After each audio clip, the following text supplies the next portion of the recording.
Like many businesses, the Wittenberg Telephone Company started with a problem. Farmers in rural communities needed a way to communicate during the turn of the 20th century. While early telephone adopters made it work with telephone wires strung together on farm posts, bigger scale necessitated bigger organization. There was an Eldrin telephone company that had Eland and Eldrin in the rural. There was a Wittenberg rural. The farmers had their own line, or like Homestead used to be, a Homestead used to have, and Fern used to have their own, the farmers did. And that's how my dad got involved in it.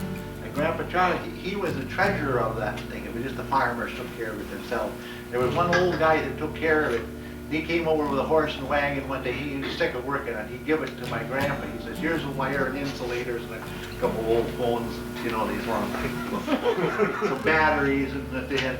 And he'd give it to my grandpa and he says, here, you take this. I'm not going to monkey with this anymore. My grandpa, he was too busy farming, so he said, hey, Ray, here, you take this. And he was 14 years old. Raymond Peterson may have gotten into the telephone industry at an early age, but he certainly made an immediate impact. After serving in World War I, he helped bring together a sprawling number of telephone startups. Then the guys that had the Wittenberg Telephone Company and the Eldrin and the rural, they decided to merge it. The Wittenberg rural, the farmers decided to buy from this guy in town. They needed somebody to run it, so they said to me, well, why don't you take this? Well, I'm busy farming. He was farming with my grandpa. So, well, I'll try it out. So he started out 21. They organized the Wittenberg Telephone Company, and then they had that's when that was incorporated, and they took over Eldrin and the Wittenberg Rural and Wittenberg, and that's where it all started. You had to buy one share of stock.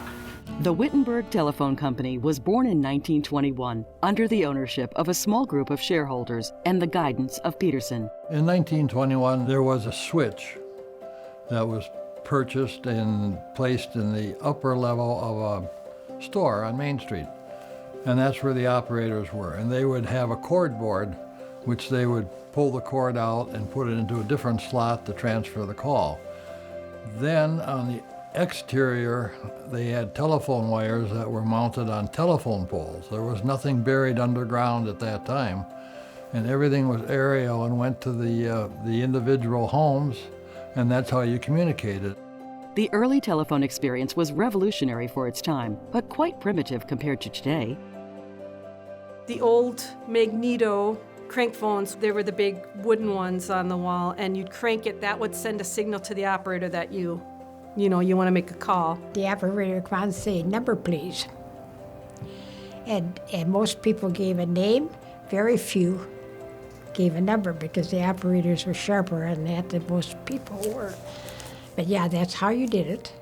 While customers might have picked up their own phone, it didn't mean they owned the line. They had to share the line with up to 10 people in what was known as a party line. You can imagine the ring cadences that everybody would have to know. So if a call came in and you're on a party line, you know what your cadence is. Your phone would ring a lot more than a call would be coming to you because it would ring all the households.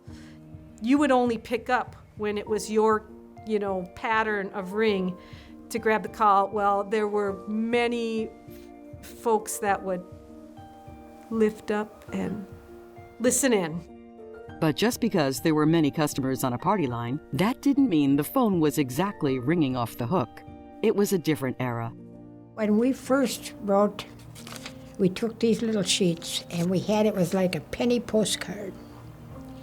And it was all filled in with the rent, and down on the lower half there was 9 lines, and that's where you wrote their toll calls.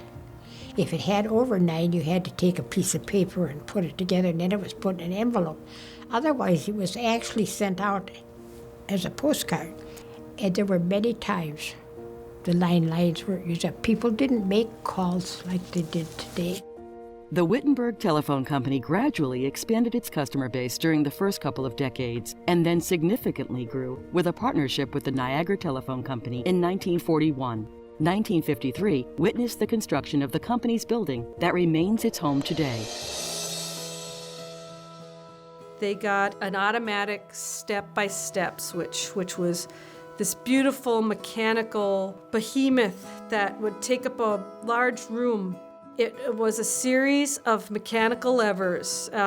I think there would be 5 to make your call. Like one, they had these little silo type canisters that would protect from the elements, but you'd see at the bottom some of the mechanical apparatus, and they'd pick up the phone, and then that one would open up the line, and then the first digit would be dialed. So you dial a 4, and older folks will remember hearing this. When you release it, it goes click, click, click, click. So in the office, that second one's going click, click, click, click, and then they dial the next number. It's a 1, click. And sometimes even you could hear it if there was a trouble on a line. You could hear this crosstalk, so you could kind of hear that da-da-da-da-da-da. So they didn't need the operators anymore. The operators lost their job in 1967 when we transferred over to that. The automatic electric switch that landed in Wittenberg in 1967 introduced the dial tone, which meant that customers could directly dial a number instead of having to give it to the operator. Early phone numbers were only 2 to 4 digits and were displayed with the city name as a prefix in the directory. I gave out the numbers. He told me how he wanted it done, Ray did. And so I just made numbers. This and this and this and numbers. And then went through trying to pick the catchy numbers for the businesses. And I took calls for a long time from people who would say, well, what is so-and-so's number, Long after I retired, people would call my house. Say, Ruth, what is that number? I can't find it in the directory. I knew every number of everybody when I worked here. It made work easier. Those phone numbers grew to 7 digits, and party lines were eventually phased out by the 1980s. Phone use had become a part of life, as did television. After decades of watching over-the-air broadcast programming, consumers wanted more. Well then, in the 80s, cable television started coming along. Wittenberg Telephone Company actually pursued it. They alone pursued the village of Wittenberg to get a franchise, but then they decided to hand it off to make a separate entity.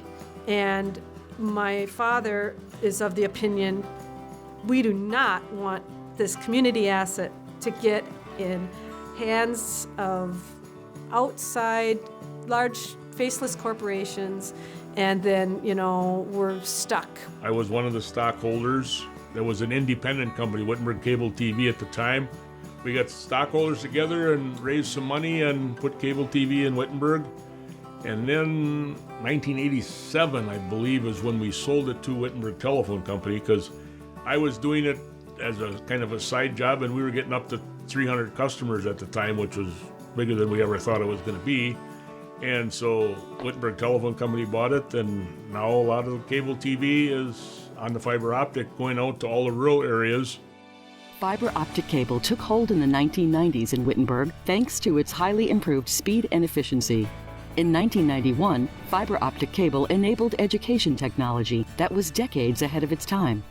The Irving network was the state's first two-way interactive video distance learning network. Very first one, and it connected 7 small rural schools. They were all connected via fiber, and that was a huge undertaking because we had to bury fiber to most of those communities.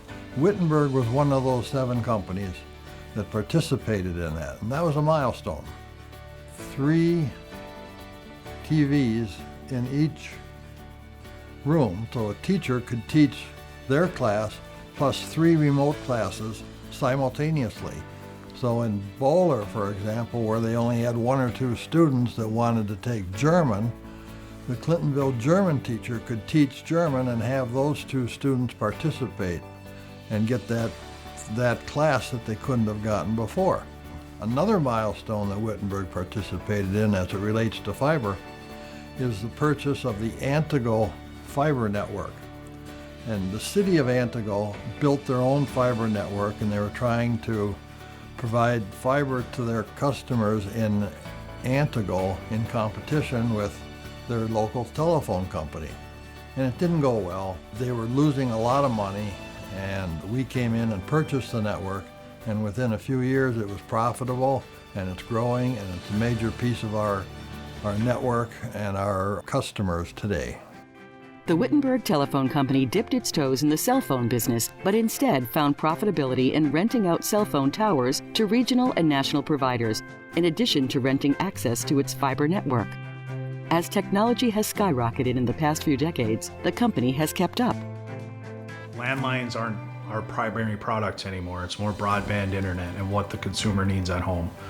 You know, we always tell the story today, when you're at home, you know, tell the kids you don't have water, and they'd be like, yeah, okay, whatever. Tell the kids the Wi-Fi is out, right? The house is gonna burn down.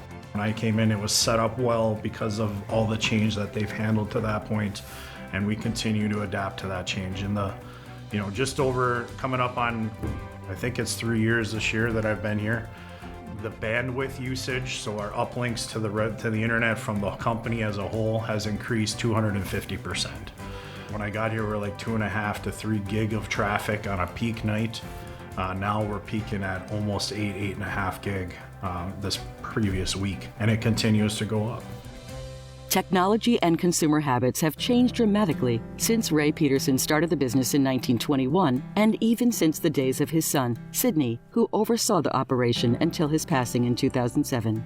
What has not changed is the Wittenberg Telephone Company's dedication to community and customer service.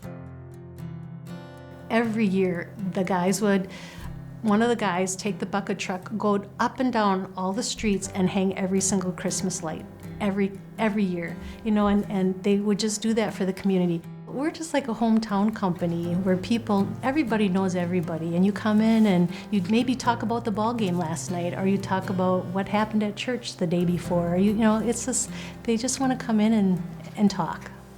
I don't know if my grandpa could ever have imagined that I'd be sitting here. What was the garage, the original garage of the building?